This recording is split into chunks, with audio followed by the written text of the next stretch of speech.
Kerala story സിനിമയെപ്പറ്റി കുറച്ച് പൊട്ടക്കിണറ്റിലെ തവളകൾ പോലെ കിടന്ന് കലർന്ന കുറേ ഹിന്ദുക്കളും ക്രിസ്ത്യാനികളുമായ മണ്ണുണ്ണികളോട് കുറച്ച് പറയാനുണ്ട്. വർഷങ്ങളായി പ്രേമം എന്ന ചതിക്കുഴിയിൽ വീഴ്ത്തി ആയിരക്കണക്കിന് പെൺകുട്ടികളെ മതം മാറ്റി ലവ് ജിഹാദ് നടത്തിക്കൊണ്ടിരിക്കുന്ന ഒരു കൂട്ടം ആളുകളുണ്ട്.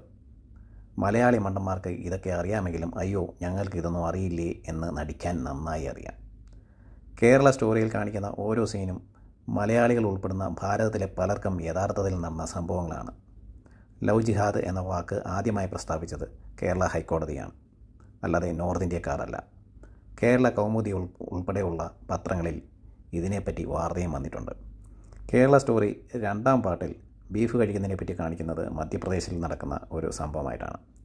അതിന് ഇവിടെ കിടന്ന് കുറേ എണ്ണം ഞങ്ങൾ ബീഫും കഴിക്കും, ബീഫ് ഫെസ്റ്റിവൽ നടത്തും എന്ന് പറയുന്നു. നിങ്ങൾ കഴിക്കുകയോ ഫെസ്റ്റിവൽ നടത്തുകയോ ചെയ്തു, കേരളത്തിലത് നടക്കും. നോർത്ത് ഇന്ത്യയിലായിരുന്നെങ്കിൽ നിൻ്റെയൊക്കെ വീട്ടിൽ കയറി ബജരംഗ് ദൾ നിരങ്ങിയേനെ. ഈ പറയുന്ന നിനക്കൊക്കെ ധൈര്യമുണ്ടോ അവിടെ പോയി ബീഫ് കഴിക്കുന്ന ഒരു വീഡിയോ എടുക്കാൻ?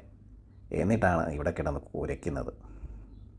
പിന്നെ ലവ് ജിഹാദ് എന്നത് ഒരു വിഷമാണ് എന്ന് തിരിച്ചറിയാൻ നമ്മുടെ പെൺകുട്ടികളെ പഠിപ്പിച്ചില്ലെങ്കിൽ നമ്മുടെ ജനസംഖ്യ കുറയുകയും നാളെ ഒരു ദിവസം അവർ ജനസംഖ്യയിൽ കൂടുതൽ വരുന്ന കാലത്ത് നിൻ്റെയൊക്കെ വീട്ടിൽ കയറി അപ്പൻ്റെയും ആങ്ങളയുടെയും കഴുത്തിറക്കുകയും അമ്മയും പെങ്ങളെയും ബലാത്സംഗം ചെയ്യുകയും ചെയ്യുമ്പോൾ പഠിച്ചോളൂ.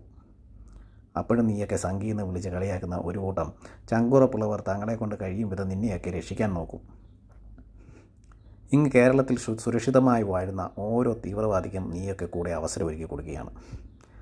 ജോലിക്ക് എന്ന ഭാവേന കേരളത്തിൽ കൂടിയിരിക്കുന്ന ബംഗ്ലാദേശികൾ ഒരു ചെറിയ പ്രദേശം എടുത്താൽ തന്നെ കുറഞ്ഞത് 500 പേര് കാണും. അവർ മതി 10,000 ഹിന്ദുക്കളെയും ക്രിസ്ത്യാനികളെയും കൊന്നുതള്ളാൻ. ഇതൊക്കെ മുൻകൂട്ടി കാണുന്ന ഒരു പ്രസ്ഥാനമേ ഭാരതത്തിൽ ഉള്ളൂ, അതാണ് RSS. നീയൊക്കെ എത്ര പൂജിച്ചാലും രാഷ്ട്ര സംരക്ഷണത്തിന് RSS എന്ന സംഘടന ഉണ്ടാവും. അപ്പോഴും തലയ്ക്ക് വെളിച്ചം വെക്കാത്ത കുറേ മലയാളി പ്രബുദ്ധർ കഷ്ടം തന്നെ. നോർത്ത് ഇന്ത്യയിൽ നടക്കുന്ന ലവ് ജിഹാദ് ഇതിലും ഭീകരമാണ്. കല്യാണം കഴിഞ്ഞ് കുട്ടികളുള്ള ജിഹാദികൾ പ്രായപൂർത്തി പോലും ആവാത്ത പെൺകുട്ടികളെ വലയിൽ വീഴ്ത്തി അവരെ ഗർഭിണികളാക്കിയ ഒരുപാട് സംഭവങ്ങളുണ്ട്. അതൊക്കെ കാണണം എങ്കിൽ അതിനെ റിലേറ്റഡ് ആയിട്ടുള്ള വീഡിയോസ് കണ്ടു നോക്കണം. എന്നിട്ട് വേണം ഇവിടെ കിടന്ന് ഞങ്ങൾക്ക് ലവ് ജിഹാദില്ല, ഞങ്ങൾ ബീഫും കഴിക്കും മട്ടനും കഴിക്കും എന്ന് പറയാൻ. മന്ത്രി ശിവൻകുട്ടിക്ക് ഞങ്ങൾ പോർക്കും കഴിക്കുമെന്ന് പറയാൻ നട്ടലില്ലാതെ പോയി. അതിൽ നിന്നെങ്കിലും പ്രബുദ്ധരായ മലയാളികൾ കാര്യങ്ങൾ മനസ്സിലാക്കണം എന്നേ പറയാനുള്ളൂ. നമസ്കാരം.